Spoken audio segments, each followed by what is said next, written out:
Battle Through the Heavens. By Heavenly Silkworm Potato. Kabanata 921. Treasure Hunting. Ang halos hindi nakikitang espiritual na lakas ay nakipagpunyagi ng buong lakas sa kamay ni Xiaoyan, ngunit sa huli ay hindi nito nakatakas sa mga pagpigil nito. Ang mga galit at mabangis na dagandong ay mahinang ibinubuga habang ito ay nagpupumiglas. Ang mga mata ni Xiaoyan ay malamig at walang pakialam na tumingin sa espiritong ito. Si Han Feng ay talagang isang mapagpasyang tao. Talagang handa niyang iwanan ang karamihan sa kanyang espiritual na lakas at gumamit lamang ng bakas upang makatakas. Ang maliit na thread na ito ng spiritual strength ay isang bagay na kahit isang ordinaryong elite na Daozang ay mahihirapang maramdaman. Kung wala si Xiaoyan, malamang na tumakas muli ang taong ito. Sa harap ni Xiaoyan, na nagtataglay ng kakaibang matalas na spiritual perception, ang maliit na panlilinlang na ito ni Han Feng ay hindi isang bagay na maaaring itago. Ang thread ng spiritual strength na ito ay hindi lamang nabigo na itago ang figure nito sa pamamagitan ng pagtakas sa ilalim ng lupa, ngunit sa halip ay inilantad ang sarili kay Xiaoyan. Isang kumpol ng jade green na apoy ang tumaas sa kanyang kamay, na bumabalot sa espiritual na lakas. Pagkatapos ay naglabas si Xiaoyan ng bote ng jade at itinapon ang spiritual strength. Pinunasan niya ang kanyang kamay at nabuo ang mahinang apoy na gawa sa jade green na apoy sa bakana ng bote. Ililibang kita ng maayos kapag natapos na ito, Senyor. Napaangat ang sulok ng bibig ni Xiaoyan sa isang malamig na ngiti. Gamit ang isang pitik ng kanyang kamay, ibinalik niya ang bote ng jade sa kanyang storage ring. Itinaas lang ni Xiaoyan ang kanyang ulo pagkatapos makuha ang spiritual strength. Ang kanyang mga mata ay tumingin sa kanyang paligid, at nakita niya kung paano ang Demon Flame Valley ay naging mga guho. Ang kanyang kalmadong mga mata ay dahan-daang tumama sa bukas na lupa. Agad na tumahimik ang paligid nang makita nila ang nakamamanghang tingin ni Xiaoyan. Ang mga eksperto at pinuno mula sa Black Corner Region, na inimbitahan ni Han Feng, ay nadama ang kanilang mga puso na lumukso. Ang kanilang mga titig ay hindi sigurado at natatakot na salubungin ang mga mata ni Xiaoyan. Nasaksihan nila ang dakilang labanan ngayon. May 2 o 3 kung kasama sa isa ang tinatawag na mabangis na espiritu, ang mga piling Daozang sa kanilang panig. Gayunpaman, ang 3 elite na Daozang na ito ay nasawi lahat sa kamay ni Xiaoyan. Mapalad na hindi ko sinabi na gusto kong sundan si Han Feng. Kung hindi, napakaraming tao ang tahimik na nagpunas ng malamig na pawis habang sila ay nagagalak sa kanilang mga puso. Ang tingin ni Xiaoyan ay hindi tumigil ng mahabang panahon sa mga taong ito. Pagkatapos tumingin ng isang beses sa paligid, huminto ito sa Old Yingshan. Bahagyang nanikip ang puso ng Old Yingshan matapos maramdaman ang lupa ni Xiaoyan sa kanya. Gayunpaman, ang kanyang mukha ay walang anumang ipinahayag. Ang makapangyarihang Dao Qi ay tahimik ding umikot sa loob ng kanyang katawan habang inihahanda niya ang kanyang sarili na lumaban anumang oras. Ginoong Old Yingshan, maaari kong hayaan ang mga nakaraan ngayon na lumipas. Gayunpaman, umaasa ako na hindi ito mangyari sa pangalawang pagkakataon. Kung hindi, isang malamig na kislap ang sumilay sa mga mata ni Xiaoyan habang nagsasalita siya sa malalim na boses. Bahagyang nagbago ang ekspresyon ng Old Yingshan nang marinig ang nakatagong banta sa mga salita ni Xiaoyan. Gayunpaman, nanliit ang mga mata niya bago siya nakasagot. Nakita niya si Su Chen at ang Little Fairy Doctor na tahimik na lumitaw, isa sa harap at isa sa likod niya. Ang kanilang mga aura ay bahagyang nakalok sa kanya. Sa lakas ng Old Yingshan, ang pakikitungo lamang sa First Elder Su Chen ay mag-iiwan sa kanya sa isang pagkapatas. Kung sasali ang mas malakas na Little Fairy Doctor, maiiwan siya ng kahit kay titing na pagkakataong manalo. Ang mga mata ng Old Yingshan ay kumikislap, at ang kanyang ekspresyon ay biglang nagbago muli dahil napagtanto niya na si Mo Tianxing ay lumipat din ng ilang hakbang palayo nang hindi nag-iiwan ng bakas, na nagkataon na tinatakan ang kanyang huling landas ng pag-urong. Walang hiya talaga ang matandang ito.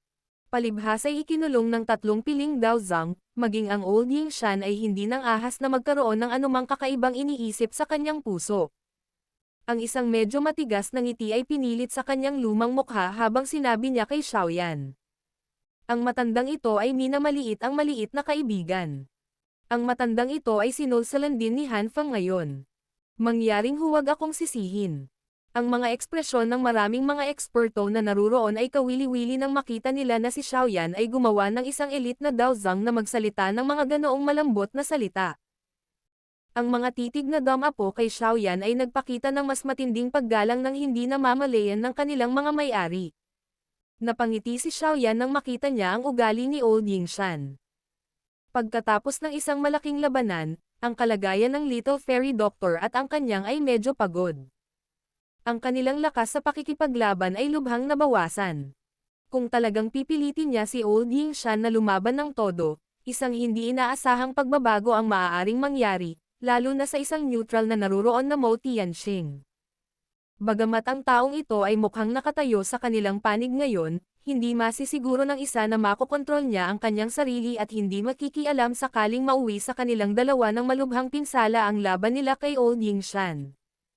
Kaya naman, natural na pinakamahusay kung matatakot nila si Old Yingshan. Handa bang makipaghiwalay ang Old Yingshan sa Bodhisattva Body Transformation Saliva? Napatingin si Xiaoyan kay Mo Tianxing at mahinang tumawa. Ang Old Yingshan ay hindi sinasadyang nagpakawala ng mapait na tawa nang marinig niya ito. Umiling siya at sinabing, ang ganitong kakaibang kayamanan ay nararapat na pagmamay-ari ng isang taong may kakayahan. Dahil ang maliit na kaibigan ay may ganoong kapangyarihan, ang matandang ako ay natural na titigil sa pakikialam. Gayunpaman, ang ilang mga tao ay maaaring magkaroon ng matamis na pangarap na makuha ang parehong mga bagay at kayamanan. Ang Old Yingshan ay tumingin kay Mo Tianxing na may malamig na ngiti nang magsalita siya hanggang sa puntong ito. Si Mo Tianxing ay hindi nagalit sa kabila ng tahasang pagkutsa ng matandang Yingshan. Ngumiti siya at sinabi, matanda, itigil mo na ang paghahanap ng gulo para sa akin. Ang matandang ito ay lubos na nakatitiyak na ang Bodhisattva Body Transformation Saliva ay nasa kamay ng munting kaibigan na si Xiaoyan. Hindi lamang kinukutsa ni Old Yingshan ang mga salitang ito, ngunit si Xiaoyan din ay hindi sinasadyang gumalaw sa gilid ng kanyang bibig. Napakakapal talaga ng mukha ng matandang ito. Hihihi. Munting kaibigang Xiaoyan. Ang matandang ito ay kumilos ayon sa aming kasunduan at hindi nakialam para tulungan si Han Fang. Maaari ko bang malaman? Hindi pinansin ni Mo Tianxing ang mga iniisip sa puso ng mga taong nakapaligid sa kanya. Iniba niya ang topic at ngumiti habang kausap si Xiaoyan. Dama po ang mga mata ni Xiaoyan sa Little Fairy Doctor nang marinig niya ito. Bahagya siyang tumango, at ikanaway niya ang kamay niya. Isang bote ng jade ang inihagis kay Mo Tianxing. Inunat ni Mo Tianxing ang kanyang kamay at umihip ang hangin mula rito pagkatapos niyang makita ang bagay na inihagis ng Little Fairy Doctor. Agad niyang kinuha ang bote ng jade mula sa hangin at binalot ang iba't ibang layer ng Daoqi sa ibabaw nito. Noon lamang niya maingat na binuksan ang takip ng bote at nakita ang kulay abong kayumangging pulbos na panggamot sa loob. Hindi masisisi ng isa si Mo Tianxing sa pagiging maingat nito. May kaunting alam siya tungkol sa Little Fairy Doctor. Alam niyang malalim at hindi mahuhulaan ang kanyang kakayahan sa lason. Kung siya ay pabaya, malamang na siya ay dayin niya. Kitang-kita sa kanyang mga mata ang eksena ng pagsabog ng katawan ni Han Fang kanina. Kahit na bahagi ng dahilan kung bakit sumabog si Han Fang ay dahil siya ay malubhang nasugatan, ngunit ang makapangyarihang lason ay hindi dapat maliitin. Ihalo ang medicinal powder sa kumukulong tubig. Hayaang magbabad ang iyong anak sa loob nito sa loob ng 1 buwan. Ang lason ay ganap na mawawala sa oras na iyon. Malamig na paliwanag ng Little Fairy Doctor pagkatapos masulyapan si Mo Tianxing, na maingat na nakatanggap ng bote ng jade. Hihihi. Salamat. Nakahinga ng maluwag si Mo Tianxing matapos itong marinig. Sa huli ay itinaas niya ang kanyang mga kamay sa Little Fairy Doctor habang siya ay sumagot. Hindi pinansin ng Little Fairy Doctor ang pasasalamat nito. Sa paraang nakita niya, ang taong ito ay masyadong tuso at masyadong mapagkunwari. Nakakadiri talaga siya. Tumingin si Xiaoyan sa kanyang paligid pagkatapos na paalisin si Mo Tianxing. Tumingin siya sa Demon Flame Valley, na naging mga guho, at isang malamig na ngiti ang sumilay sa kanyang mukha. Ang malaking labanang ito ay talagang sisira sa reputasyon ng Demon Flame Valley. Ngayong nawasak na ang kanilang punong tanggapan, ang Demon Flame Valley na ito ay wala ng lakas upang mabuhay sa Black Corner region. Ang Shao Gate ay nasa paligid upang harapin ang mga nakatakas. Sa hinaharap, ang mga taong ito ay mahihirapang maglakbay kahit 1 pulgada sa Black Corner region. Malumanay na gumalaw ang katawan ni Xiaoyan at lumitaw siya sa tabi ng grupo ni Xiao Li. Ang maraming dalubhasa sa paligid ay nagmamadaling pinagsalikop ang kanilang mga kamay nang makita nila ito. Paulit-ulit na umalangaw-ngaw ang mga alon ng pagbati. Ngumiti din si Xiaoyan bilang tugon sa mga taong ito. Pagkatapos nito, lumingon ang kanyang tingin kay Xiao Li, na ngumiti at sinabing, "Relax. Inayos ko na ang ilang tao na manatili sa labas ng Demon Flame Valley." Ang mga tao mula sa Demon Flame Valley na nakatakas ay hindi na makakatakbo ng napakalayo. Bahagyang tumanggaw si Xiaoyan. Sa Black Corner region, ang kabaitan ay isang bagay na maaaring itapon sa mabahong alisan ng tubig. Ang kanilang sama ng loob sa Demon Flame Valley ay isang bagay na hindi malulutas. Ang ilang nakatagong panganib ay dapat alisin upang matiyak ang kaligtasan ng mga mag-aaral na papalabas sa pagsasanay. Habang nakikipag-chat si Xiaoyan kay Xiao Li, nagawa ni Xiao Li na turuan ang mga miyembro ng Shao Gate na aliwin si Sumei at ang iba pa. Yaong mga eksperto at paksayo na medyo may magandang relasyon sa Demon Flame Valley at Hanfeng kanina, tahimik na umalis na may bagong kamalayan sa sitwasyon. Alam nilang lahat na ang Demon Flame Valley ay hindi naiiral sa hinaharap. Siyempre, ang kanilang mga puso ay walang anumang pag-iisip na maghayganti. Si Hanfeng at ang mga eksperto mula sa Demon Flame Valley ay halos namatay.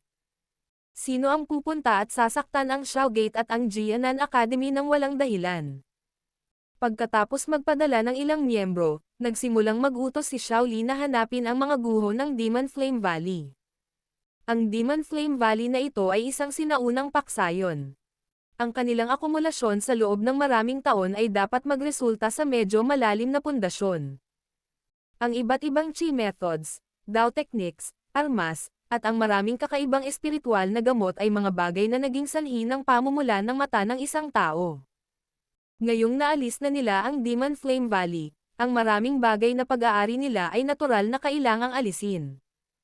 Ang mga bagay na ito ay walang alinlangan na isang windfall sa Shao Gate.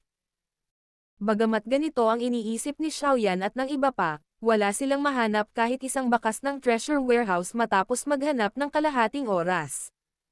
Parang hindi kailanman pagmamay-ari ng Demon Flame Valley ang mga bagay na ito. Bahagyang nagsalubong ang kilay ni na Xiaoyan at Xiao Li habang tinitingnan ang mga miyembro mula sa Shao Gate na walang magawang bumabalik mula sa mga guho. Inalis ba ng mga miyembro ng Demon Flame Valley ang lahat ng mga bagay na ito? Sa kanyang pagdududa, biglang sumulyap ang tingin ni Xiaoyan kay Ziyan, na naka-cross arms sa kanyang dibdib. Siya ay hindi sinasadyang nagulat habang nakangiti at sinabing, "Nakalimutan na kita babae. Hindi ba ang paghahanap ng kayamanan ang iyong espesyalidad? Ngayon mo lang ako naalala."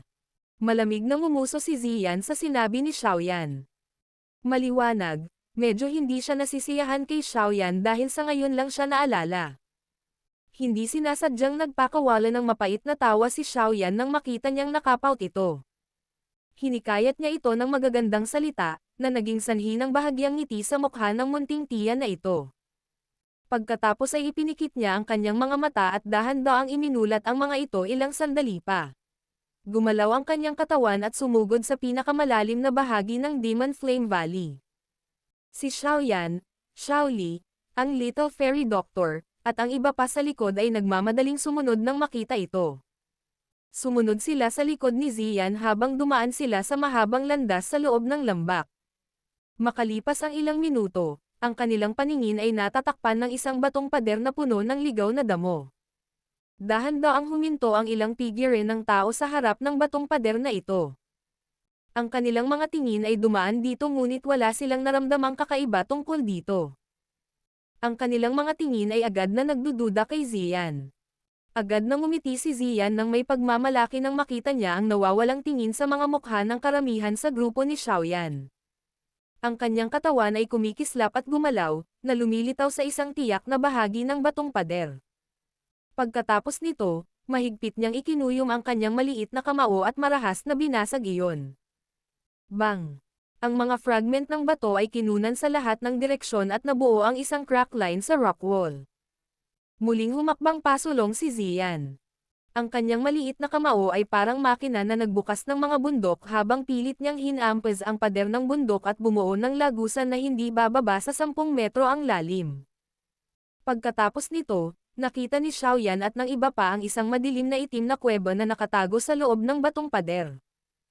Nakahinga ng maluwag si Xiaoyan matapos makita ang malalim na kuweba sa likod ng dingding. Walang magawa siyang umiling at mapait na tumawa. Talagang naririto ito.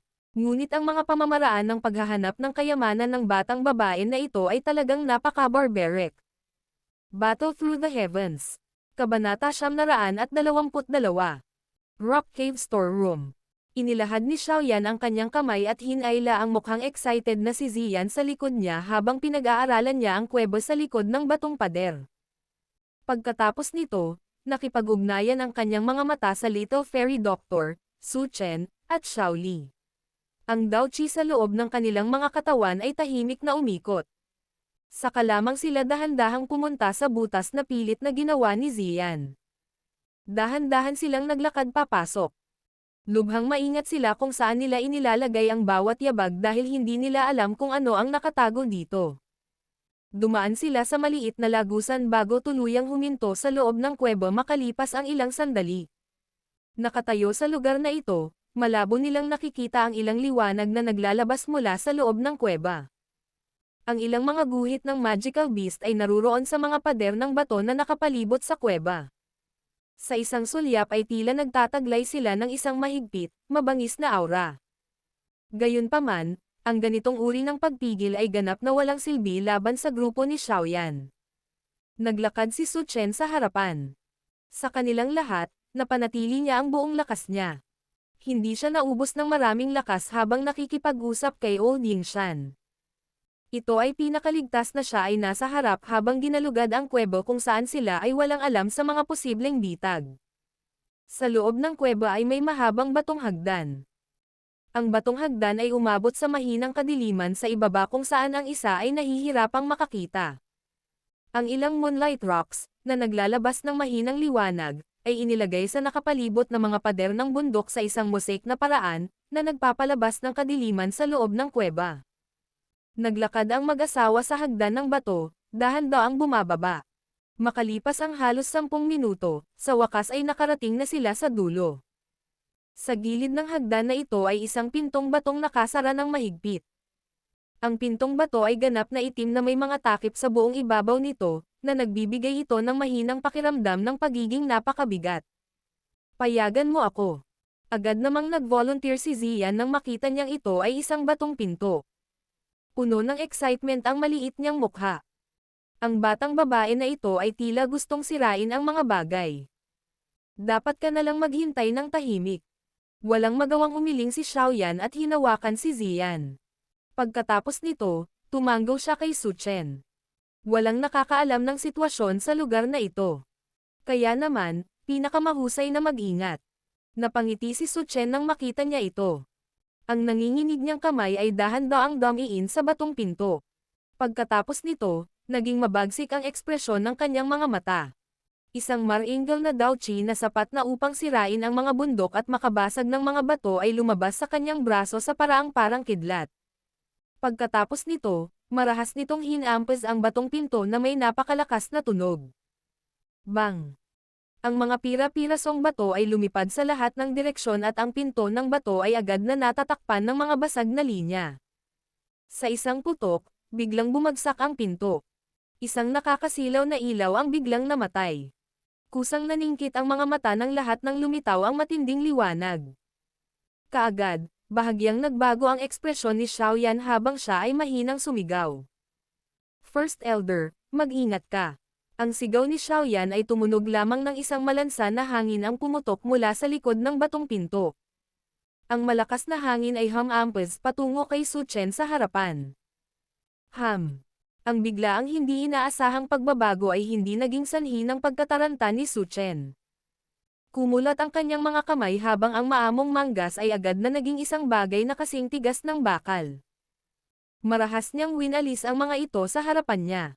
Sumipol at umalangaw-ngaw sa buong kuweba ang matalim na tunog ng lumaragas ang hangin. Klang! Habang nagwawalis ang mga manggas, isang hangin ang lumundag na parang alon at hamampes sa bagay na tumatalon.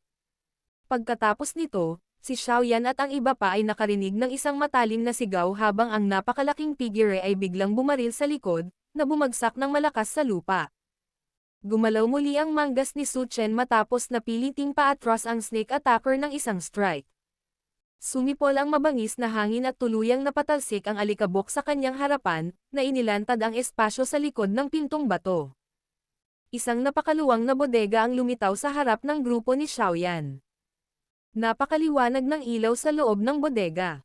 Ang lahat ng paligid ng bodega ay itinayo mula sa matigas na black metal rock. Sa isang sulyap, ang bodega na ito ay tila nabuksan mula sa isang ugat ng black metal rock. Napakaraming stand sa loob ng bodega. Maraming balumbon ang maayos na nakaayos sa mga ito. Sa kabilang panig, ay medyo maraming mga kristal na kabinet. Malabong makita ng isang tao ang maraming bihirang sangkap na panggamot na nakalagay sa loob ng mga ito. Dahan-daang dumaan ang tingin ng lahat sa bodega. Kaagad, huminto ang kanilang mga tingin sa napakalaking hugis ahas na magical beast sa lupa. Malinaw, ito ay ang snake attacker mula kanina. Isang dawang class magical beast ang nangahas na salakayin ng matandang akin. Dahan-daang pumasok si Su Chen sa bodega. Sinulyapan niya ang magical beast, na nakapulupot sa sarili. Ipinakita nito sa kanila ang mabagsik nitong dila ng ahas. Dapat ito ang tagapag-alaga ng lugar na ito. Ngumiti din si Xiaoyan. Ang kanyang tingin ay dumaan lamang sa magical beast bago lumingon sa bodega. Sumili ang pagkagulat sa kanyang mga mata nang makita ang napakaraming scroll. Pinilit niya ang kanyang dila at pinuri. Talagang karapat-dapat itong maging isang sinaunang pangkat na umiral sa napakaraming taon. Ang koleksyong ito ay talagang maganda. Ang lahat ng ito ay nakaayos-ayon sa klase. Hindi sinasadyang tumawa si Xiao Li habang naglalakad palapit sa isang bookshelf at tiningnan ang mga salitang Zuan class low level na nakasulat dito. Tumanggaw si Xiaoyan. Lumipat ang tingin niya sa paligid bago siya naglakad patungo sa pinakamalalim na bahagi ng bodega. Ang isang ordinaryong Zuan class na Dao technique o Chi method ay hindi makapansin sa kanya. Medyo na-curious siya kung ang Demon Flame Valley ay may koleksyon ng mga high-class na Chi methods o Dao techniques na magiging dahilan para maging siya ay mabigla. His. Nang makitang ang grupo ni Xiaoyan ay nagsimula ng maghanap sa bodega ng walang anumang takot, ang napakalaking ahas na natatakpan ng kulay berdeng kaliskis ay agad na pumikit at itinaas ang katawan nito. Habang inilalahad ang kanyang dila, ibinaba nito ang kanyang buntot, dala ang isang napakalaking puwersa na marahas na hamampes patungo sa grupo ni Xiaoyan. Ang buntot nito ay kakaswing pa lang, at hindi pa nakakalapit sa target nito nang hawakan ito ng maliit na kamay na hindi katimbang sa laki ng buntot. Sinulyapan ng may-ari ng maliit na kamay ang napakalaking ahas bago kinulat ang kanyang bibig. Pagkatapos nito, hinailan niya ang buntot at kinaladkad ang ahas palabas ng bodega. Hindi alintana kung paano nakipagpunyagi ang napakalaking ahas, ang maliit na kamay na naglalaman ng nakakatakot na lakas at hindi nanginginig kahit kaunti. Nakakatakot talaga ang malupit na lakas ng batang ito. Nagtataka ako kung anong uri ng nakakatakot na pag-iral ang aktwal niyang anyo. Hindi sinasadyang umiling si Xiaoyan at bumantong hininga habang pinagmamasdan ang tumatangis na hugis ahas na magical beast na hinihila ni Ziyan palabas ng bodega at itinapon sa hindi kilalang lugar. Hindi rin ako masyadong sigurado. Noong nakita ko ang babaeng ito noon, hindi sinasadyang nakin niya ang isang hinog na body transforming grass. Gayunpaman, sa pagkakaroon ng nakakatakot na lakas bilang isang bata, malamang na ang kanyang aktwal na katawan ay pambihira. Kumunat ang noo ni Su Chen at sumagot. Gayunpaman, napapabalitang mayroong napakaraming misteryosong mga angkan ng magical beast sa timog ng Central Plains sa kontinente. Ang lakas ng magical beast clans ay napakalakas. Marahil, maaaring makakuha ng kaunting impormasyon tungkol sa aktwal na anyo ng batang babae doon. Magical Beast Clan. Natigil ang mga yapak ni Xiaoyan nang marinig niya ang medyo banyagang pangalan na ito. Sa mga lugar na iyon, karamihan sa mga magical beasts ay namumuhay ng magkakasama tulad ng isang tribo. At saka, kapag naabot nila ang isang partikular na antas, ang ilang magical beast, lalo na ang mga natatanging hayop na nagtataglay ng isang sinaunang bloodline, ay nakakakuha ng katalinuhan na hindi mas mababa kaysa sa mga tao. Bukod dito, nagagawa nilang mag-transform sa isang hugis ng tao. Idinaragdag ito sa kanilang mahabang buhay, natural na napakahusay ng kanilang pundasyon. Kahit isang ordinaryong pangkat ng tao ay hindi maglalakas loob na saktan sila. Siyempre, meron. Tinitigan ni Su Chen si Xiaoyan nang magsalita ito hanggang sa puntong ito at sinabing, may ilang mga angkan ng tao na may pamana na nagmula rin sa sinaunang panahon. Biglang huminto ang mga yabag ng paglalakad ni Xiaoyan. Ilang sandali pa ay tahimik siyang tumango. Alam niya na ang sinasabi ni Su Chen ay malamang na ang uri ng misteryosong angkan na katulad ng nasa likod ni Zun Er. Ang Central Plains ay ang pinakakagiliw-giliw na lugar sa kontinente ng Daoqi. Ang laki ng lugar na iyon ay hindi maihahambing na malawak sa mga eksperto na kasing dami ng mga ulap. Masasabi ng isang tao na ang pagtayo sa tuktok ng lugar na iyon ay katumbas ng pagtayo sa tuktok ng kontinente ng Daoqi.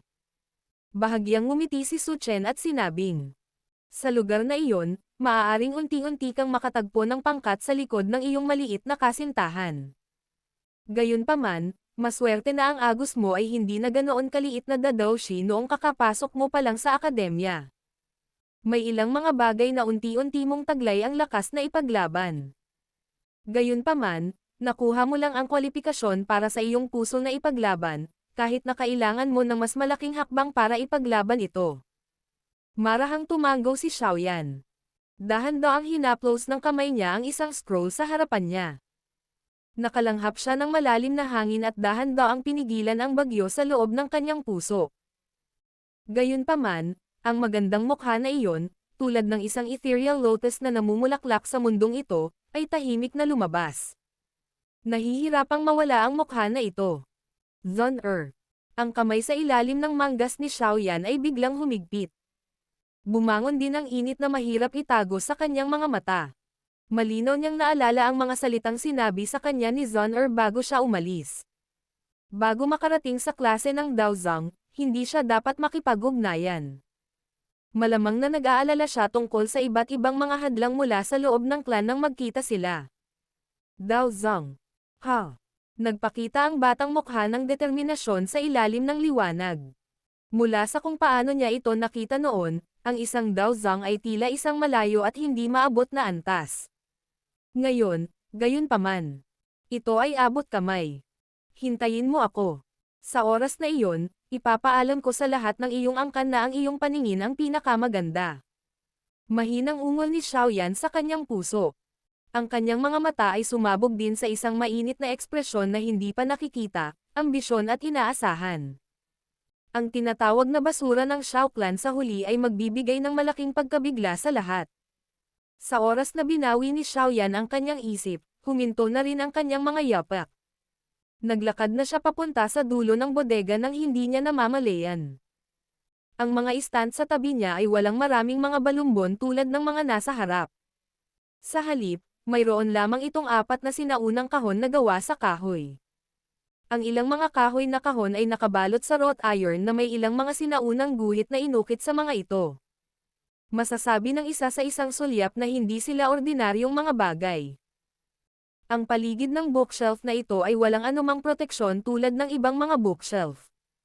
May mahinang liwanag na harang sa paligid nila, na naghihiwalay sa kanila. Ang siksik na enerhiya na malabong ibinubuga ng light barrier ay nagdulot ng pagtataka sa mga mata ni Xiaoyan. Ang mga magagandang bagay ay talagang kailangang maging kakaiba. Hindi nagmamadali si Xiaoyan na puwersahang sirain ang liwanag na hadlang na ito. Habang ang pag-iisip na ito ay umiikot sa kanyang puso, ang kanyang tingin ay dahan-daang lumibot sa paligid ng bookshelf, at agad na huminto sa 2 simpleng salita sa itaas ng bookshelf. D-Class. Isang ngiti ang sumilay sa mukha ni Xiaoyan habang tinitingnan niya ang dalawang salitang ito. Mukhang hindi nasayang ang kanyang paglalakbay sa pagkakataong ito. Ang D-Class Chi methods at Dao techniques ay bihirang bagay. Higit pa rito, para mailagay sila ng napakamahal ng Old Ground Demon Ghost, malamang na hindi sila ordinaryong bagay. Battle Through the Heavens. Kabanata 923. Sky Demon Puppet. Natakpan ng mahinang kurtina ang bookshelf. Maaaring mukhang manipis at mahina ang magaan na kurtinang ito ngunit naglalaman ito ng malakas na enerhiya. Ha! Ang tingin ni Xiaoyan ay maingat na tumawid sa light barrier. Ilang sandali pa, bigla siyang naglabas ng nakakagulat na tunog. Natuklasan niya na ang paligid ng light barrier na ito ay naglalaman ng ilang spatial traces na mahirap mapansin. Ang light barrier na ito ay dapat na isang bagay na inilagay ng Old Ground Demon Ghost. Naglalaman ito ng ilang spatial strength sa loob nito. Bagamat hindi ito masyadong malakas, malamang na anumang puwersahang pagtatangka na sirain ito ay makakasira sa mga bagay sa loob. Natuklasan din ni Su Chen sa kanyang tabi ang kakaiba ng light barrier na ito. Agad siyang kumunat ang noo at medyo alangan na nagsalita. Ang mga kayamanan at lihim na aklat na ito ay karaniwang may ilang mga paghihigpit. Kung ang isa ay magkamali, sila ay mawawasak at ang isa ay babalik na walang dala. Bahagyang tumango si Xiaoyan. Pinitik niya ang kanyang daliri at lumitaw ang jade green flame wisp sa dulo nito. Dahan-dahan itong nakipag-ugnayan sa light curtain. Chi-chi. Ang liwanag na kurtina ay nagsimulang mag-iba-iba matapos ang apoy ay tumama dito. Ang mga pabilog na ripple ay kumakalat mula sa punto ng pakikipag-ugnay. Biglang nagsimulang masira ang espasyo sa labas ng light barrier. Bahagyang kumunat ang noo ni Xiaoyan nang mapansin ang pagbabago. Unti-unting kumalat ang apoy sa kanyang daliri. Bagamat ang liwanag na hadlang na ito ay maaaring mukhang mahina, ang enerhiya na nasa loob nito ay biglang sisabog kung ito ay pilit na sisirain. Maaaring hindi malakas ang puwersa ng pagsabog na iyon, ngunit hindi dapat maging malaking problema ang pagsira sa mga scroll kasama nito. Nang makitang binawi ni Xiaoyan ang kanyang kamay, naunawaan ni Su Chen at ng iba pa na ang magaan na hadlang na ito ay hindi kasing daling i-undo gaya ng kanilang naisip. Lahat sila ay nahuhulog sa malalim na pag-iisip. Ang Old Ground Demon Ghost ay talagang karapat-dapat na maging isang 7-star elite na Daozang. Kahit isang selyo na naiwan niya ay napakagulo. Bumantong hininga si Su Chen habang nagsasalita. Ang ganitong pakiramdam na makakita ng isang kayamanan ngunit hindi ito makuha ay kakilakilabot. Dahan-daang itinaas ni Xiaoyan ang kanyang mga kilay. Bigla siyang tumalikod at hinarap si Ziyan, na tumalon pabalik matapos ang magical beast. Agad na bumalatay sa mukha niya ang saya. Halos nakalimutan na niya na si Ziyan ay tila may natural na immunity sa mga energy seal na ito. Noon, nagawa niyang masira ang siksik na energy seal sa loob ng Inner Academy nang hindi ito nakaharang. Anong naiisip mong gawin? Agad na naging maingat si Ziyan. Ngumuso siya matapos makita ang ngiti ni Xiaoyan sa kanyang pagbabalik. Ilabas ang lahat ng bagay sa stand na ito at ibabalik ko ang lahat ng mga sangkap na panggamot na idineposito mo sa akin. Bukod dito, tutulungan kitang gawing mga lasa ang lahat ng ito na pinakagusto mo. Mahinang tumawa si Xiaoyan. Agad na lumiwanag ang malahiyas na mga mata ni Ziyan nang marinig niya ito. Gayunpaman, kalmado siyang kumilos at naglakad sa harap ng bookshelf. Sinulyapan niya ang magaan na harang sa labas ng bookshelf at agad na nagsabi, nag-aalala. Dapat mong tuparin ang iyong salita. Ngumiti si Xiaoyan at tumango. Nang makita ito, sa wakas ay inikat ni Ziyan ang kanyang katawan at iniabot ang kanyang maliit na kamay sa light barrier. Pagkatapos nito, narating niya ang bookshelf nang walang anumang sagabal sa harap ng gulat na mga mukha ng grupo. Sinimulan niyang bunutin ang 4 na kahoy na kahon ng paisa-isa. Ang kakaibang kakayahan ng babaeng ito ay talagang nakakamangha sa mga tao. Hindi lamang siya nagtataglay ng isang mahusay na lakas, ngunit mayroon din siyang espesyal na kakayahan na makadama ng mga bihirang sangkap na panggamot. Ngayon, mayroon pa siyang kaligtasan sa mga hadlang sa enerhiya na ito. Hindi sinasadyang umiling si Su Chen, habang pinapanood si Zian na tinanggal ang 4 na kahon na gawa sa kahoy ng walang labis na pagsisikap. Puno ng pagtataka ang tono niya. Tinanggaw ni Xiaoyan ang kanyang ulo habang ibinabahagi ang parehong iniisip. Agad niyang kinuha ang 4 na sinaunang kahoy na kahon mula sa mga kamay ni Zian at isa-isa itong binuksan. 2 kulay pilak na balumbon ang inilagay sa loob ng unang kahon. Ang materyal ng mga scroll na ito ay medyo kakaiba, lumilitaw tulad ng isang uri ng kakaibang kristal. Ang kanilang ibabaw ay nagtataglay pa ng bahagyang kidlat na gumagala sa paligid na parang mga ahas na pilak. Ang sorpresa ay sumilay sa mga mata ni Xiaoyan nang makita niya ang mga pambihirang scroll na ito. Pagkatapos nito, kinuha niya ang isa at dahan-daang binuksan. Russian Lightning Mirror, D-Class Middle Level, Lightning Affinity Chi Method. Lalong nagdilim ang pagkagulat sa mga mata ni Xiaoyan nang makita niya ang introduction na nakasulat sa scroll.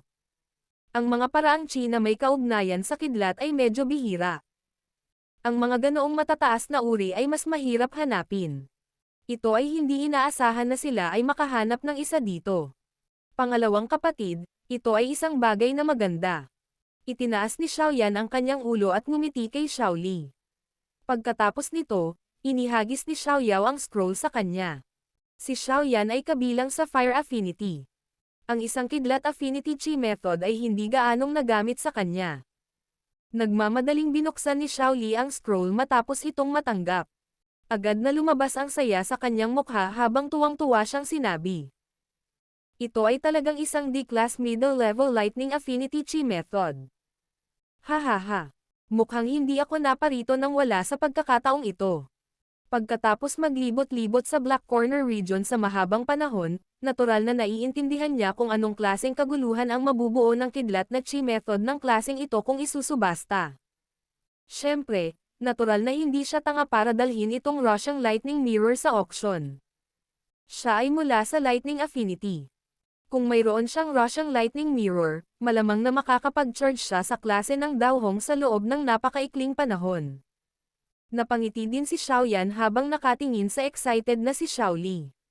Inilabas niya ang isa pang kulay pilak na scroll sa loob ng kahon na gawa sa kahoy. Tumawa siya ng mahina. Nakakagulat na Dormant Lightning Method, D-Class Middle Level Dao Skill. Ito ay isang Dao skill na bumubuo ng isang set na may Russian Lightning Mirror. Hihihi.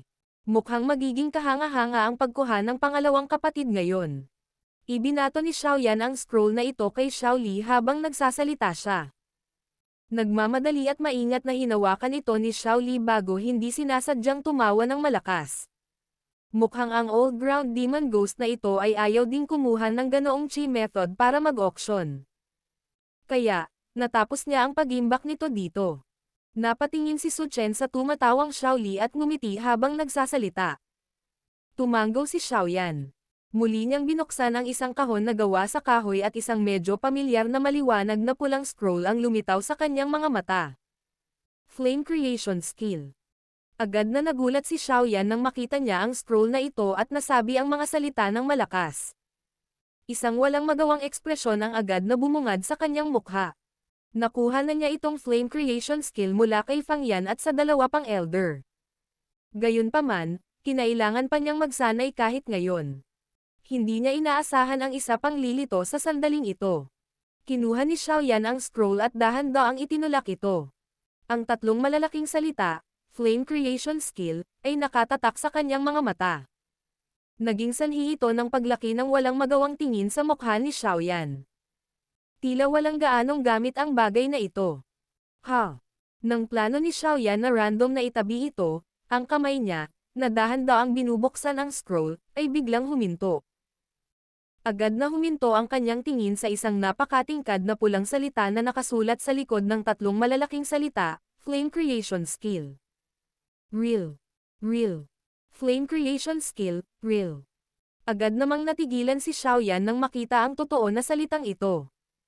Agad siyang nagsalubong ng kilay. Hindi kaya peke ang Flame Creation Skill na nakuha niya kay Fang Yan at sa 2 pang elder. Habang nakakunot ang noo niya, mabilis na binuksan ni Xiaoyan ang scroll at maingat na binasa ang mga salita dito. Ang flame creation skill na ito ay isang bagay na ginugol ng matandang ito ng maraming taon ng pagsisikap na pagbutihin. Noong nakaraan, ang flame creation skill ay maaaring malakas, ngunit nangangailangan ito ng hindi bababa sa 3 tao upang magsanay nito upang pagsamasamahin at bumuo ng isang uri ng fake heavenly flame. Higit pa rito, sa bawat oras na ito ay pinagsama-sama, ang isa ay magbabayad ng isang mabigat na presyo. Higit pa rito, ang lakas nito ay higit na lumampas sa nauna. Ang backlash ay mas mahina. Si Xiao Yan ay hindi sinasadyang naapektuhan habang ang kanyang tingin ay dahan-daang dumaan dito. Ang dahilan kung bakit hindi niya sinanay ang flame creation skill ay dahil sa mahusay na backlash na nagmula sa pinagsama-samang heavenly flame. Ang ganitong uri ng backlash ay isang bagay na nahihirapan siyang tanggapin. Gayunpaman, hindi inaasahan na ang Old Ground Demon Ghost ay talagang nagawang mapabuti ito sa ganoong kaperpekto. Kung ang isa ay magsalita tungkol dito, siya ay talagang nagtataglay ng isang mahusay na kakayahan. Kapag naging matagumpay ko na ang flame creation skill na ito, makakabuo ba ako ng isang uri ng fake heavenly flame sa aking sarili sa hinaharap? Kung ganoon nga ang kaso, ang Extermination Fire Lotus ay hindi na magkakaroon ng tanging pagpigil. Malaking tulong ito sa aking pakikipagsapalaran sa Central Plains. Ang Old Ground Demon Ghost na ito ay talagang tumulong sa akin. Isang bahagyang kagalakan ang bumungad sa mukha ni Xiao Yan nang maisip niya ang puntong ito. Talagang hindi nasayang ang paglalakbay na ito ngayon. Napangiti si Su Chen at ang iba pa nang makita nila ang saya sa mukha ni Xiao Yan. Pagkatapos nito, ang kanilang mga tingin ay itinapon sa natitirang 2 sinaunang kahoy na kahon. Natawa din si Xiao Yan nang makita ang kanilang mga titig. Pagkatapos nito, sabay niyang binuksan ang 2 kahon na gawa sa kahoy. Binuksan ang mga kahon na gawa sa kahoy, nakita ang 2 bagay sa loob. Ang isa ay kasing laki ng kamao na maapoy pulang bilog na butil habang ang isa naman ay isang kulay abo kayumanggi na ordinaryong bamboo scroll. Ang mga tingin ng grupo ni Xiao Yan ay unang natipon sa maapoy na pulang butil. Naramdaman nila na naglalaman ito ng ligaw at marahas na fire affinity energy. Ito ay isang monster core. Ang mga mata ni Xiao Yan ay matatag na nanatili sa maapoy na pulang butil habang nagsasalita siya na medyo hindi sigurado. Ito ang unang pagkakataon na nakakita siya ng napakataas na ranggo na monster core. Oo, isa talaga itong monster core. Gayunpaman, medyo mataas ang ranggo nito. Bukod dito, malamang nakabilang ito sa isang mataas na ranggo na magical beast na kayang baguhin ang katawan nito. Kung hindi, malabong magkaroon ito ng ganoong kulay at enerhiya. Hinimas ni Su Chen ang kanyang balbas. Sumili ang sorpresa sa kanyang mga mata habang sinabi niya. Ayon sa aking hula, ang magical beast na ito ay dapat na isang rank 7 fire affinity na monster core. Hindi inaasahan na ang Old Ground Demon Ghost ay nagtataglay pa ng ganoong item. Rank 7 Magical Beast. Katumbas iyon ng klase ng Daozang. Napakahalaga ng monster core na nabuo sa loob ng katawan ng isang magical beast na may ganoong ranggo. Bukod dito, ang katalinuhan ng isang magical beast sa ranggo na ito ay hindi mas mababa sa katalinuhan ng isang tao. Kung talagang mapipilitin ito sa isang dead end, sisirain nito ang sarili nitong monster core at hindi papayagan ang mga kaaway nito na makakuha ng anuman. Kaya naman, bihira ang sino mang makakakuha ng monster core ng ganoong ranggo. Tumanggo si Xiao Yan. Ang kanyang nagulat na mga mata ay huminto saglit sa maapoy na pulang butil. Pagkatapos nito, bumaling siya sa napakakaraniwang bamboo scroll. Ang bamboo scroll ay kulay abo kayumanggi. Ang material nito ay lumitaw din na napakakaraniwan. Gayunpaman, alam ni Xiao Yan na ang isang bagay na itinatago dito ng Old Ground Demon Ghost ay hindi karaniwan. Dahan-daang ibinuka ni Xiao Yan ang bamboo scroll matapos dahan-daang pumutok ng maliit na linya dito. Pagkatapos nito, ilang mga dugong salita na naglalaman ng walang awa na karahasan ang lumitaw sa harap ng kanyang nakamamanghang tingin, na naging sanhi ng biglaang paglukso ng kanyang puso.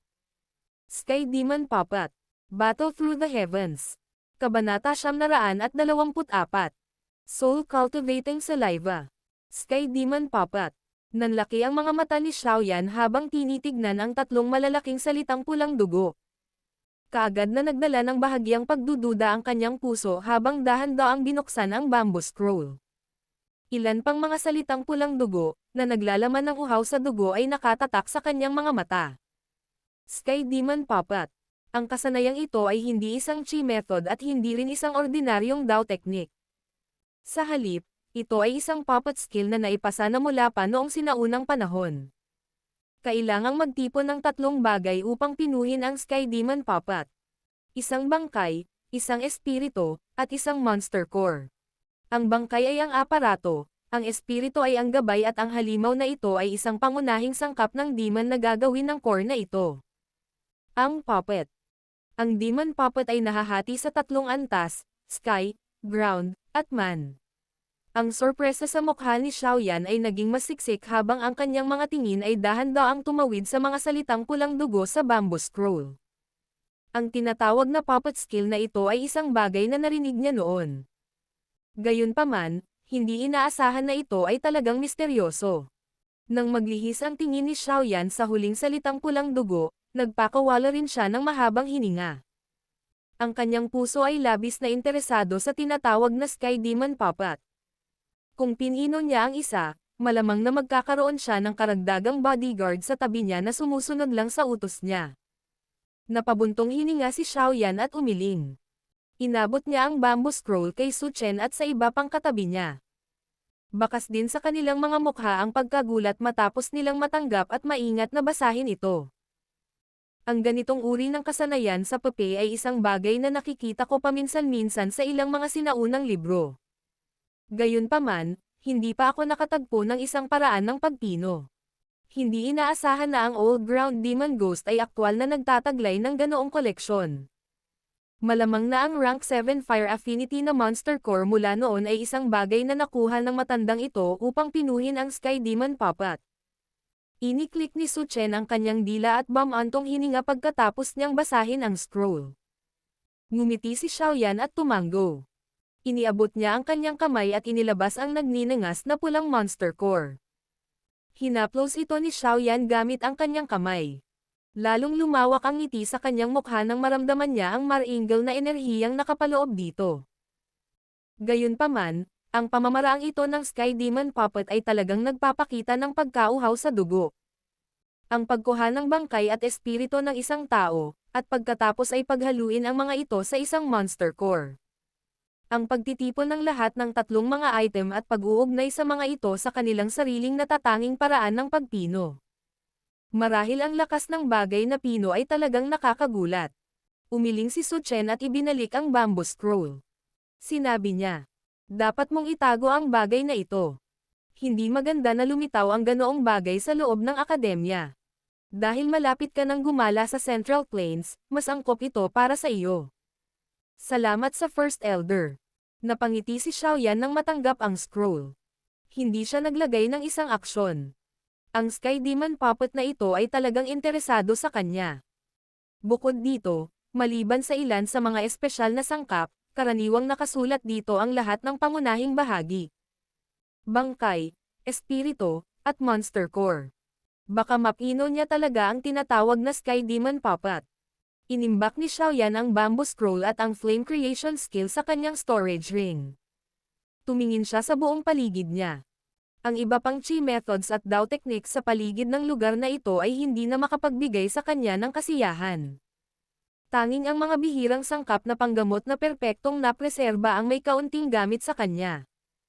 Kaya naman, nang kumuha siya ng mga bagay, kumuha din siya ng ilan sa mga sangkap na panggamot na maaaring maging kapaki-pakinabang sa kanya sa hinaharap. Matapos makuha ang lahat ng mga bagay na kailangan niya, sa wakas ay tumigil si Xiaoyan nang hindi lubos na nasisiyahan. Iilan sa mga natitirang bagay sa loob ng bodega ang makakasalubong sa kanyang mga mata. Gayunpaman, ito ay isang napakalaking windfall sa Xiaogate. Ang Xiaogate ay naitatag sa maikling panahon at may mahinang pundasyon. Wala itong maraming chi methods o Dao techniques para sa mga miyembro nito na magsanay. Ngayong na-raid na nila ang mga tindahan ng Demon Flame Valley, sa huli ay nalutas na nila ang problemang ito. Napangiti din si Xiaoli nang makitang tumigil si Xiaoyan.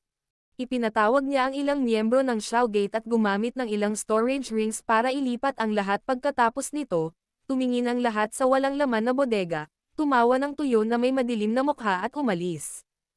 Matapos salakayin ang Demon Flame Valley, iniwan ni Xiaoyan ang 2 miyembro ng Xiaogate upang magbantay bago ang iba ay lumipad patungo sa Inner Academy.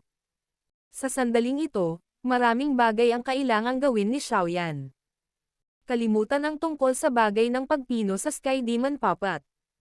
Ang pinakamahalagang bagay ay upang pinuhin ang isang uri ng tabletang panggamot na makapagpapalusog sa espiritu ng isang tao sa loob ng 10 araw. Kung hindi, kung ang espiritong Tian Wu Zunzi ay tahimik na nakakalat, ang mabangis na espiritu na nakatatak sa loob ng ring ay malamang na muling lalabas.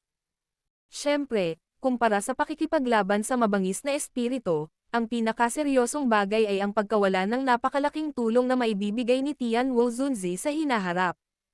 Malinaw na alam ni Xiaoyan kung anong uri ng benepisyo ang matamasa niya kapag nakabawi na ang lakas ni Tian Wu Zunzi. Sa oras na iyon, malamang na magkakaroon siya ng kumpiyansa kahit na harapin ang Hall of Souls ng direkta. Pagkatapos ng lahat, ayon sa kanyang nalalaman, sa itaas ng mga protector ay ang mga Honorable Elder. Ang mga Honorable Elder na ito ay malamang na mas mababa lang ng kaunti kaysa sa misteryosong Hall Chief.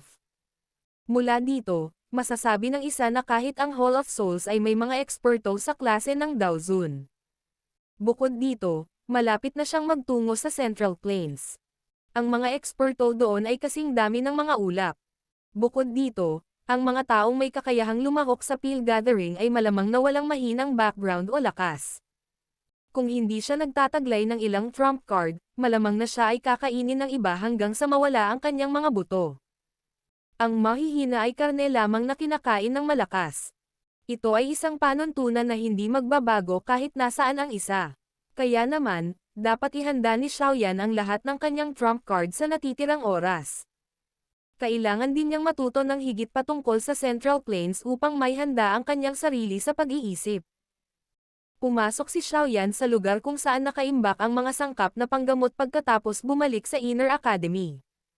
Kinailangan niyang sunggaban ang bawat minuto at segundo upang pinuhin ang panggamot na tableta na nagpapalusog sa espiritu ng isang tao. Medyo masikip ang oras ng 10 araw. Ito ay karaniwang isang imposibleng gawain para sa nakaraang Xiaoyan. Gayunpaman, maswerte na si Yao Lao ay nag-iwan ng mayamang koleksyon para kay Xiaoyan nang siya ay mahuli. Ang koleksyon na ito ay puno ng maraming mga formula sa gamot na natutunan ni Yao Lao sa kanyang buhay. Gamit ang mga panggamot na formula na ito, nakahanap si Xiaoyan ng tamang solusyon. Hindi na kailangang magmadali siyang pumunta sa kung saan-saan para maghanap ng mga formula na panggamot sa huling minuto. Ang isang panggamot na tableta para sa pagpapakain ng isang espiritu ay medyo hindi karaniwan. Sa makatuwid, ito ay medyo bihira. Gayunpaman, si Yao Lao ay talagang karapat-dapat sa kanyang pangalan bilang Yao Zunzi. Si Xiaoyan ay tumagal lamang ng 1 oras sa paghahanap bago siya sa wakas ay nakahanap ng angkop na tabletang panggamot para sa kasalukuyang Tian Wu Zunzi mula sa maraming mga formula ng gamot. Soul Cultivating Saliva. Ang antas ng maliit na bagay na ito ay hindi itinuturing na masyadong mataas. Ito ay nagkataon sa paligid ng isang tier 5 na tableta at hindi masyadong mahirap na pinuhin. Gayunpaman, ang tanging kapintasan ay ang mga sangkap na panggamot na kinakailangan ay masyadong kakaiba. Mapalad na ang kasalukuyang koleksyon ni Xiaoyan ay napakayaman. Bukod pa rito, may tindahan ang Inner Academy na na-stock ng maraming taon. Kaya naman, hindi ito naging sanhi ng labis na pananakit ng ulo ni Xiaoyan. Matapos tipunin ang maraming kinakailangang sangkap na panggamot para pinuhin ang Soul Cultivating Saliva, nakahinga ng maluwag si Xiaoyan. Pagkatapos nito, ipinatawag niya ang kanyang medicinal cauldron. Ang kanyang apoy ay dahan-daang inanod mula sa kanyang kamay, at nagsimulang magtrabaho ng husto upang pinuhin ang isang tableta sa panahon ng countdown ng pagkalat ng espiritu ni Tian Wu Zunzi. Marahil ito ay dahil napipilitan siya sa oras ngunit ang puso ni Xiaoyan ay naging mas balisa. Kaya naman, nabigo siya sa kanyang unang 2 pagtatangka sa pagpipino. Gayunpaman, maswerte na naunawaan ni Xiaoyan ang pinagmulan ng problema pagkatapos ng 2 beses na nabigo. Dahan-dahan niyang kinalma ang sarili. Ang proseso ng pagpipino ay unti-unting tumahak sa tamang landas. Ang pagpipino sa pagkakataong ito ay hindi natapos kahit na nagpatuloy ng 3 buong araw. Bagamat ang soul-cultivating saliva na ito ay maaaring hindi mukhang mahirap pinuhin, ito ay kumonsumo ng pambihirang tagal ng oras. Pagkatapos ng aralin kanina, ang puso ni Xiaoyan ay hindi nabuo ang anumang pagkabalisa. Nagpatuloy siya sa pagpapanatili ng mainit na apoy, dahan-daang dinadalisay ang kumpol ng mala-emerald na likido sa loob ng nakapagpapagaling na kaldero. Sa kalmadong saloobin na ito, walang ibang gulo ang nangyari sa panahon ng pagpipino. Nang umabot sa ika-5 araw ang pagpipino, si Xiaoyan, na nakapikit ng mahigpit, ay sa wakas ay binuksan ito. Sinenyasan niya ang kanyang kamay at isang kumpol ng likidong naglalabas ng mala-emerald na kinang na ipinutok mula sa panggamot na kaldero. Pagkatapos nito, nanatili itong nakasuspend sa harapan niya. Nakahinga ng maluwag si Xiaoyan habang tinitingnan ang kumpol ng emerald na likido habang ang puwersa ng buhay ay tumagos mula rito. Dahan-dahan niyang itinaas ang daliri niyang may singsing na kulay puti. Sumenyas ang daliri at naanod pababa ang likido. Sa wakas, nahulog ito sa singsing at dahan-dahang tumagos dito. Ang kulay puti na singsing, na tahimik sa nakalipas na 2 araw sa wakas ay naglabas ng maliwanag na ningning matapos itong soul-cultivating saliva na pumasok dito. Naramdaman ni Xiaoyan ang espiritu, na nakahiga, dahan-daang nagising. Nang ang huling patak ng soul-cultivating saliva ay ganap na pumasok sa ring, ang espiritu sa loob ng ring ay nagbuga ng buhay. Isang matandang boses na puno ng pasasalamat ang maririnig. Hihihi. Xiaoyan, ang iyong kabaitan ay napakahusay para lamang sa pasasalamat. Sa pagkakataong ito, maaari mong isaalang-alang ang matandang ito na may utang na loob sa iyo. Nagpakawala ng mahabang hininga si Xiaoyan na parang naglabas siya ng mabigat na pasanin nang marinig ang pamilyar na boses na ito. Pinunasan niya ang malamig na pawis sa kanyang noo at ngumiti habang sinasabi. Ano ang sinasabi ng matandang Ginoong Yao? Kung hindi ka nakialam at naayos ang mabangis na espiritong iyon, magiging malas ako. Inayos ko lang ang mabangis na espiritong iyon dahil nais kong agawin ang espiritual na lakas nito. Sa makatuwid, wala itong kinalaman sa iyo. Hindi mo na kailangan pang sabihin pa. Ang matandang ito ay hindi isang taong hindi maaaring makilala ang kabaitan at sama ng loob. Ang tawa ni Tian Wuzunzi ay ipinadala mula sa singsing.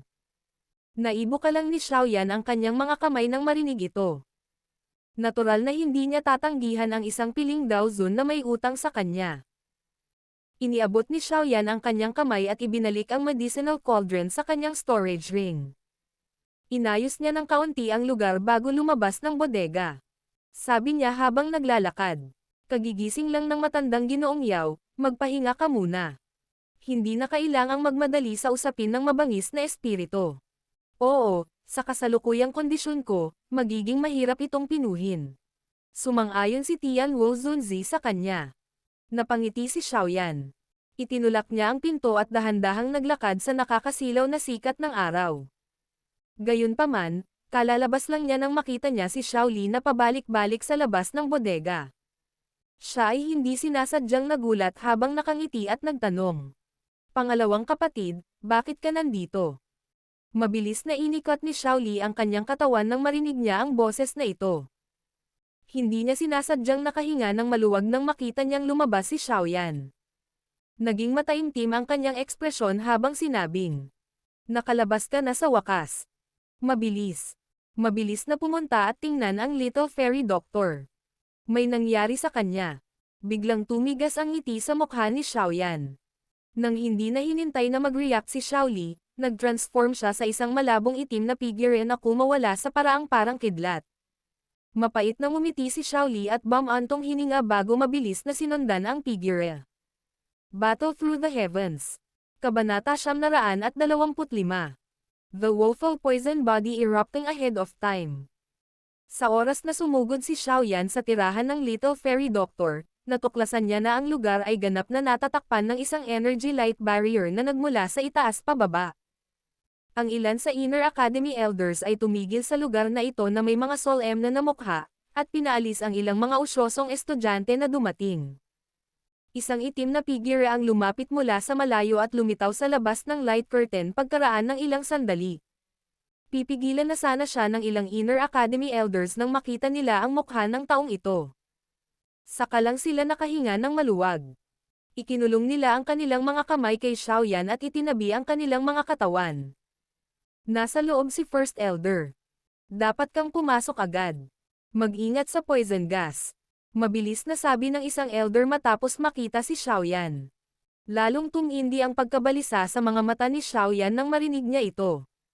Tumanggo siya at isang jade green na apoy ang lumabas sa kanyang katawan. Agad siyang pumasok sa light barrier. Isang kulay abo na hangin na may dalang amoy ang bumungad sa kanya pagkatapos niyang makapasok sa light barrier. Gayunpaman, nang umabot ito sa jade green na apoy, ito ay inihaw ng mataas na temperatura sa kawalan, na naglalabas ng mga alon ng chi-chi na tunog. Hindi pinansin ni Xiaoyan ang kulay abo na hangin na nananatili sa paligid niya at mabilis na dumaan sa looban. Huminto ang kanyang mga yabag nang makita niya ang First Elder Su Chen na pabalik-balik sa pasukan. Nagmamadali siyang nagtanong. First Elder, ano ang nangyari? Nagmamadaling lumingon si Su Chen nang marinig niya ang boses ni Xiaoyan. Agad siyang nakahinga ng maluwag. Itinuro niya ang loob ng bahay, nagsalita siya na may mapait na ngiti. Wala rin akong kamalay-malay sa nangyari. Ngayon, biglang dumating ang isang elder at nagulat na ang lugar na ito ay naglalabas ng lason na gas. Ilang estudyante ang hindi sinasadyang nawalan ng malay dahil sa lason. Tanging selyuhan ko lang ang lugar na ito. Noong una, gusto kong pumasok at mag-imbestiga, ngunit ang lason na gas sa loob ay masyadong siksik. Ang lakas ng kinakaing unti-unti nito ay napakahusay. Kung ako ay puwersahang papasok, natatakot ako. Sumisikip ang puso ni Xiaoyan. Isang pagkabalisa ang lumitaw. Huminga siya ng malalim at mabilis na naglakad. Nang itulak na sana niya ang pinto, si Su Chen sa gilid ay nag-alinlangan ng kaunti at pinigilan ang kanyang kamay na papatigilan si Xiaoyan. Bum-antong hininga siya. Mag-ingat ka. Sa isang tango, itinulak ni Xiaoyan ang pinto. Ang jade green na apoy ay kumulat at bumangon, na bumabalot sa buong katawan niya nang hindi pumapasok kahit kaunting hangin. Pagkatapos nito, dahan-dahan siyang pumasok sa silid na puspos ng kulay abo lilang lason. Isang sinulid ng kulay abo lilang lason na fog ang nakakalat nang mabuksan ang pinto. Nagmamadaling ginamit ni Su Chen ang kanyang Dao Chi para balutin ito. Pagkatapos nito, maingat niyang nilinis ito. Kumaway ng kanyang manggas, muli na namang nakasarado ng mahigpit ang nakabukas na pinto. Sumigaw siya ng malakas. Xiaoyan, sumigaw ng malakas kung may mangyari. First Elder, magpahinga ka. Ayos lang kung tatakan mo ang lugar na ito. Huwag hayaang may ibang pumasok. Ang solemn na boses ni Xiaoyan ay ipinadala mula sa silid. Tumanggo si Su Chen. Dahan-dahan siyang umatras at tumingin sa bahay. Pagkatapos ng maikling pag-aalinlangan, biglang gumalaw ang selyo sa kanyang kamay at bumaril ang isang Dao Chi pillar. Kaagad, ito ay nagkalat mula sa langit at binalot ang bahay sa loob nito. Matapos gawin ang lahat ng ito, tila hindi pa rin siya mapalagay. Ginamit niya ang kanyang spatial strength para magdagdag ng isa pang layer ng depensa sa labas ng Dao Chi barrier. Hindi masisisi ng isa si Su Chen sa pagiging maingat nito. Kahit na siya ay labis na natatakot sa poison gas sa loob ng katawan ng Little Fairy Doctor. Kung hahayaang kumalat ang poison gas na ito, malamang na walang bangkay na may iwan sa buong Inner Academy. Sana, malutas ni Xiaoyan ang bagay na ito. Nakahinga lang ng maluwag si Su Chen matapos gawin ang lahat ng ito. Tumingin siya sa silid na mahigpit na nakasara at mamulong ng mapait na ngiti. Ang paningin ng isa ay lubhang nahadlangan sa loob ng silid kung saan nagmula ang lasong gas. Gayunpaman, sa pamamagitan ng paghiram ng bahagyang tunog ng paghinga na ipinadala, malabong mahanap ni Xiaoyan ang Little Fairy Doctor. Ang mga patong-patong ng kulay abo lilang poison fog ay nananatili sa loob ng silid. Kasunod ng bawat papalapit na hakbang, ang nakapaligid na poison fog ay napuno ng mga alon ng alon. Gayunpaman, Maswerte na mayroon siyang glazed lotus core flame na nagpoprotekta sa kanyang katawan. Sa tulong ng mataas na temperatura na paghihiwalay, ang lason na gas ay hindi nakapagdulot ng labis na pinsala sa kanya. Humigit kumulang 12 hakbang si Xiaoyan bago lumitaw ang isang pink na kama sa harap ng kanyang mga mata. Isang kaibig-ibig na figure ang dahan-dahang nakapulupot sa kama. Ang isang mahigpit na nakabalot na manipis na kobrekama ay bahagyang nakabalangkas sa magandang figure sa ilalim nito. Ang makapal na poison fog na tumatagos sa silid ay walang tigil na bumubuhos mula sa kanyang katawan. Bahagyang nanginig ang figure sa loob ng kobrekama na tila naramdaman ang tunog ng mga yabag. Kaagad, isang pares ng kulay abo-lilang mga mata na tila naghihirap ay bumaril mula sa loob. Napatingin ang mga mata sa nakaitim na binata na naglakad sa gilid ng kanyang kama. Ang kanyang malambot na boses ay naglalaman ng pagdurusa na mahirap itago. Ang woeful poison body ay tila malapit ng sumabog ng maaga. Bagamat matagal na itong inaasahan ni Xiaoyan, hindi pa rin sinasadyang nagbago ang kanyang mukha nang marinig niya ang mga salitang ito. Tiningnan niya ang sakit at pamumutla sa gumagalaw nitong mukha at dali-daling umupo sa tabi ng kanyang kama. Marahan niya itong inalo. Relax, magiging maayos din ang lahat. Andyan pa rin ako. Malinaw na naunawaan ng puso ni Xiaoyan na sa lakas ng Little Fairy Doctor, kahit papaano ay magagawa niyang sugpuin ang woeful poison body sa loob ng 1 taon. Gayunpaman, sa panahong ito, ilang beses niyang inalis ang selyo ng woeful poison body. Ito ay makabuluhang nagdala ng oras ng pagsabog. Ibigay mo ang iyong kamay sa akin. Sabi ni Xiaoyan. Maaaring tinatalo niya ang kanyang sarili sa kanyang puso, ngunit hindi na siya naglakasloob na ipagpaliban pa ang mga bagay-bagay. Medyo nag-alinlangan ang Little Fairy Doctor nang marinig niya ito, ngunit iniunat niya ang kanyang mahabang maselang braso mula sa ilalim ng kobrekama. Sa sandaling ito, ang kanyang kamay ay bahagyang naglalabas ng kakaibang kulay ube, na nagiging sanhi ng pagiging mataimtim sa mga mata ni Xiaoyan upang maging mas siksik. Ang kamay ni Xiaoyan ay inilagay sa palso ng Little Fairy Doctor. Sinundan ng bahagyang apoy ang punto ng kontak at tumagos. Pagkatapos nito, mabilis itong pumasok sa katawan ng Little Fairy Doctor. Ang ekspresyon ni Xiaoyan ay unti-unting naging mas pangit pagkatapos ng apoy na pumasok.